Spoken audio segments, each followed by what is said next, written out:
Yogini Shubh Veer, affectionately referred to by meditators as Yoginiji, left her physical body on the 8th of August 2022. We placed her on a simple bed at the ASHRAM. In normal room conditions, without ever thinking of some means of preservation, coolant or otherwise.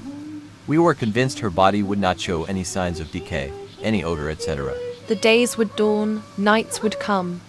Our beloved Guru lay still as if deep in meditation, pure, incorruptible, unsullied by her surroundings. And our faith kept growing that indeed it was yet another of her miracles.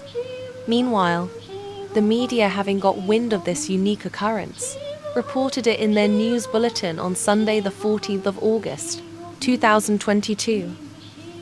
The national broadcaster, the Mauritius Broadcasting Corporation, reported this miracle in its various news bulletins on Wednesday the 17th of August. 3 medical doctors had already certified the incorruptible state of Yoginiji's body. This being a unique event, the authorities initially showed reluctance to allow a burial on the ASHRAM premises. However, an unseen force worked subtly, ultimately aligning things as Yoginiji had foretold years ago. Hinting about the time when her incorruptibility would manifest, she had said, "When my time comes, I too will show incorruptibility as my jet. Put me together with my jet when I have to leave. We will leave together on our last journey from this world." Her words, which echoed similar sentiments multiple times, were bound to come true. No force could challenge the words of a true guru, considered to be the words of God.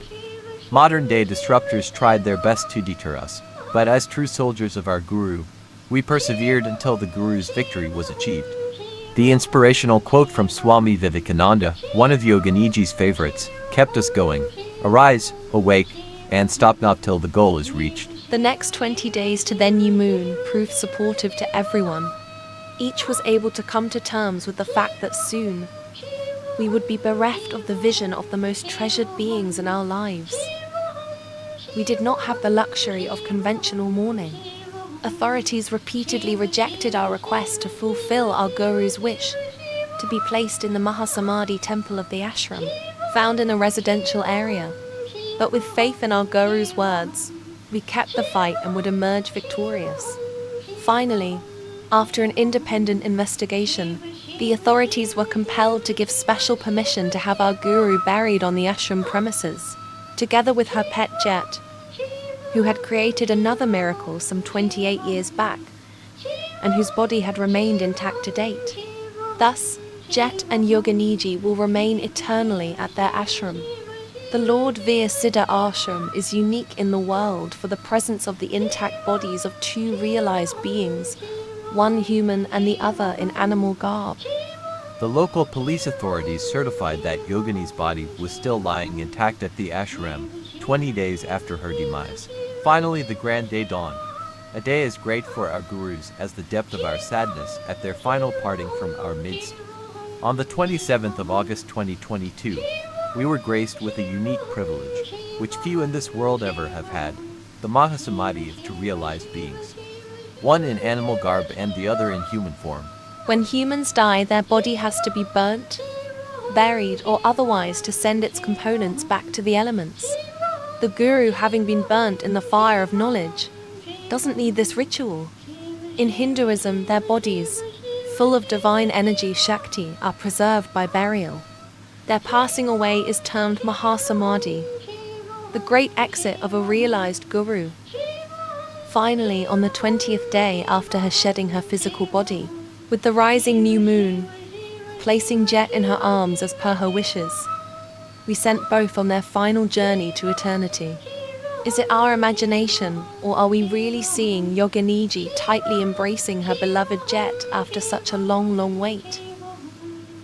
In Hinduism, there's no difference between souls, be it human, animal, plant, or even mineral. All souls ultimately have the destiny to merge in the eternal absolute. Yoginiji had been waiting for Jet, and Jet for her Yoginiji for the past 28 years.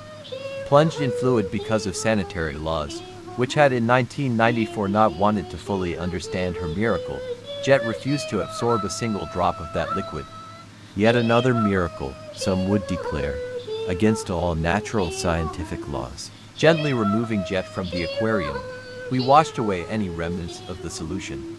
It hardly required much water to make her silky fur free of formal. There wasn't any smell when we put her on a big towel and dried her. Her silky fur was as shiny as when alive decades ago.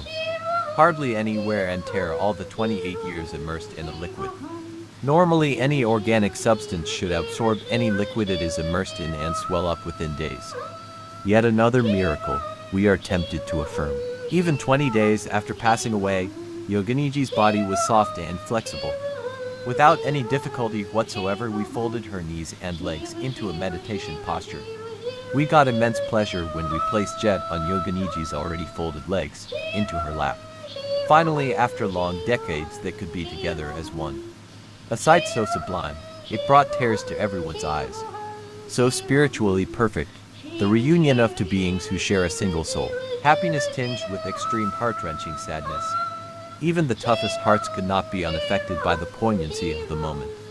Tears of extreme happiness and extreme sadness. It was a sublimely heart-wrenching moment when we had to close the casket. Never again to behold our two dears again.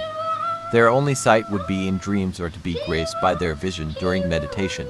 Each in our heart, we performed a prayer in whatever form or language we felt. A prayer not for Jet or Yoginiji, because they have transcended this world and do not need anyone to pray for them, but for ourselves. May we always be worthy of their love. Knowing the accuracy of Yoginiji's predictions and fully confident of the infallibility of her utterances, we had placed her body on a simple bed at normal room temperature. We had been absolutely certain her body would not decay. And so it happened that on the 20th day after her passing away, on an auspicious day of a new moon, we had the rare privilege and extreme satisfaction to send both on their final journey to the eternal absolute.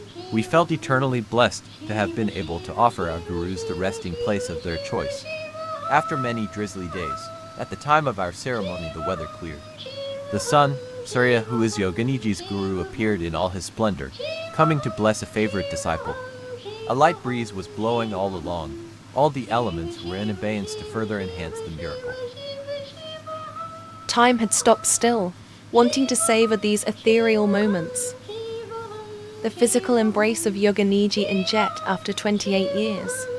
Eternally blessed are those who are able to share this moment of bliss, serenity and absolute peace. Nowadays we wake up happy. The mood is light, full of peace and ecstasy. We were able to fulfill our guru's ardent wish. With their blessings we will keep moving ahead, ever exulting the unique luck we had to be, for some time, in the company of such exalted souls.